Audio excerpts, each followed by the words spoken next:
Hey guys, I had a friend come over this weekend. He wanted to tell me about a project that he had done with his dad because he knows what I teach at Adair as far as telecommunications, telecom, telephone voice over IP, copper, fiber, coax, all of those type of cables and this type of technology that I can teach you how to make and how to use and how to understand and get industry recognized certification. So he really thought this would be a good opportunity for me to be able to showcase something that he and his dad did that uses something that I teach, several things actually that I teach in my classroom. So, first of all, I did a little research before I'm going to show you the video that I took while I was talking to my friend. So, have you ever heard of a ham, HAM radio? That is this up here, ham, HAM. It's what is an amateur radio? Well, an amateur radio is also known as a ham radio. It's a popular service and hobby that enables so many activities from public service to scientific experimentation to just sheer fun. Well, I still was a little confused because I wasn't real familiar with amateur radio or ham radios. So he was telling me about how he got interested into it. So okay, ham radios are actually all around us. There are around 740,000 people in the US and about 1.75 million people around the world who have amateur radios or ham radios, and they use them every day. They actually are federally licensed to be able to do this, and my good friend did have to take a quick little test to become certified, and he did. You can take this radio anywhere you want to go, whether you're mountain climbing. It doesn't involve a cell tower. It doesn't involve your cell phone. It doesn't involve the internet or Wi-Fi, which you're thinking, how can you do anything without Wi-Fi and without your cell phone nowadays? But there is a way that you can. They even actually use amateur radios or ham radios in space where operators can talk to astronauts aboard International Space Station. So you can be down here and talking with somebody up in space. So I thought was really neat. Now, a lot of your fire and rescue emergency management agencies that are in your local communities do have a ham radio uh, in their arsenal or in their office because in a natural disaster, whether it's a hurricane or tornadoes or whatever, anything that comes through that can wipe out cell towers, wipe out our Wi-Fi, our internet access, they still have the ability to be able to send for help or to talk to people around the world or to talk to people in other states to say, hey, send help. We have nobody here. So these amateur radios are very, very vital in our emergency management systems, and that is one of the reasons. And that's how my good friend got kind of interested into it, was because he is interested in local and energy or emergency firefighters, things of that nature. So it struck his interest and how this works, which I thought was really cool. You can also use them for community events. That way, you're not bogging down cell phone, broadbands, things of that nature. You can use them for like marathons or races or fairs or parades. It just depends on what you want to do. So these radios are used in a lot of different types of environments that we were never, may have not ever knew of. We just saw people talking on a walkie-talkie or what looked like a device and didn't really realize that it was an amateur radio or a ham radio. So the first thing you have to do is get licensed, which means you just have to pass a test and earn your FCC or Federal Communications license that shows you have the basic knowledge and the principles of electricity, radio technology, and operating rules. The ham radio frequencies begin below the AM broadcast band. So let me just break that down a little bit for some of you guys that may know or may not know. I know we live in a world of DVDs, we live in a world of Bluetooth, we live in a world of Spotify, Amazon Prime Music, and when we get in our vehicles, our Bluetooth kicks on and we play our own music that we've downloaded, and we don't really think about the radio. Well, years and years ago, before, I mean, when I was growing up, you only had AM and FM radio and if maybe a cassette tape. and that was pushing it. There was no DVDs, no CDs at that time. So you had AM radio and you had FM radio. So in my telecom class, we talk about the difference between AM and FM radio, and you will learn about that when you take my class, what the difference is and how it works. But ham radios or amateur radios work on the AM broadcast band. Amateur radios has been around for over 100 years, and the technology behind it continues to evolve and advance today. They're going to continue to evolve it. It's needed. We have to have it. We do rely on technology so much in our world today, and it's great and it's wonderful and it changes every day, and it will continue to change.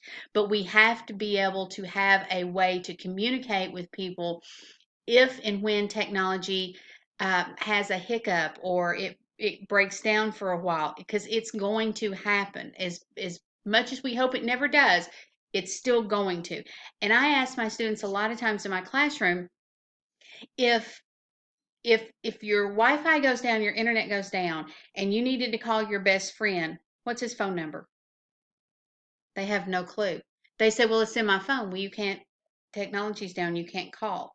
Your electricity goes out, your internet is down, you can't get Wi-Fi or any internet connection on your phone. How do you call your electric company and tell them you're out, you don't have any electricity? You don't know. So we have to be able to have a way to communicate with people, and it's going to evolve every day. Okay. New ways to explore. Operators are always finding new ways to explore amateur radio or ham radios. They're experimenting with digital applications through coding, mobile apps, and drones. Coding is huge now. It is in technology. It is just going in leaps and bounds. We have to have coders. We need coders. And actually, that particular employment area is in high demand. So that might be something people want to start thinking about. You guys want to start thinking about looking into more coding. Okay, one of the things with ham and amateur radios, call them ham radios because that's what he called it, you use a coax cable, and that is what I teach in my copper cabling class, is how to make a coax cable. And you have your different connectors, your B and C, your F types, and I show you how to make those. We strip the cables, we use the crimping method. This one also is showing a shielded type here, which you still have one single strand of copper cabling.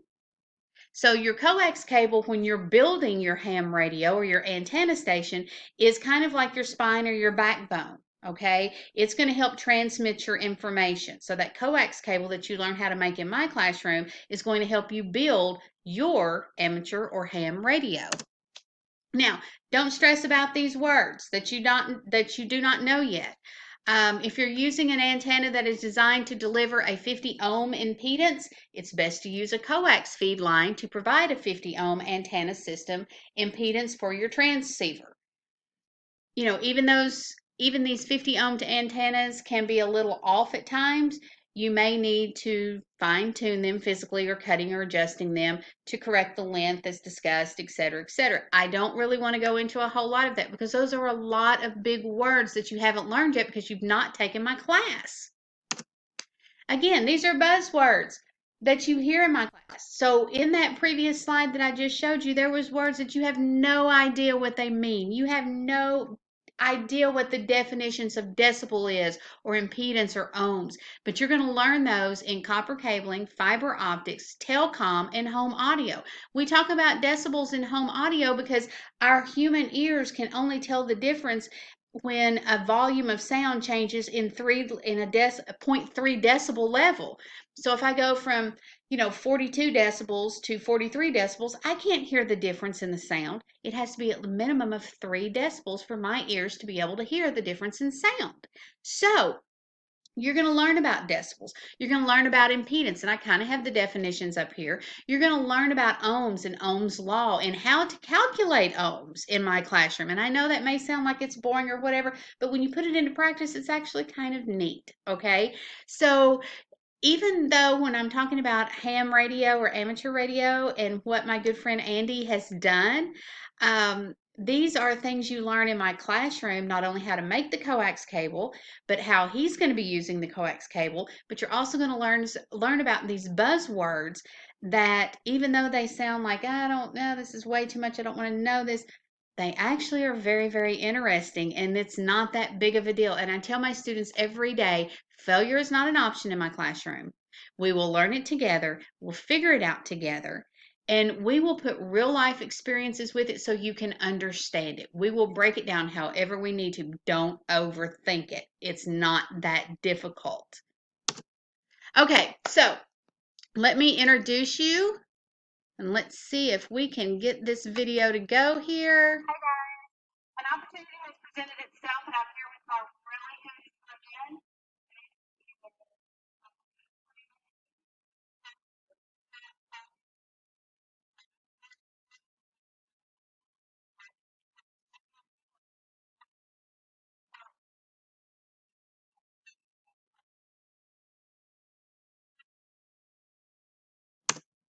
Hey guys. And I'm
Okay, that was Andy. Andy is the one that came to me and said he thought I would enjoy this as far as getting to hear about how to use coax, and as I got to thinking about it and as I was listening to him and as I was doing more and more research, because I didn't know anything about ham radios or amateur radios at that point.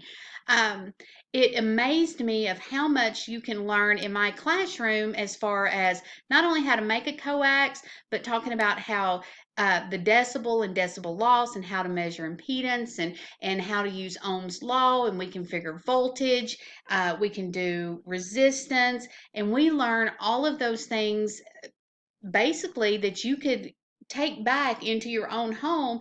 And once you purchase your radio, which is you can get depending on how big of one you want, you can talk to people all over the world, people in other countries. You just take your little FCC test, which he said, which was very, very basic. It was no problem.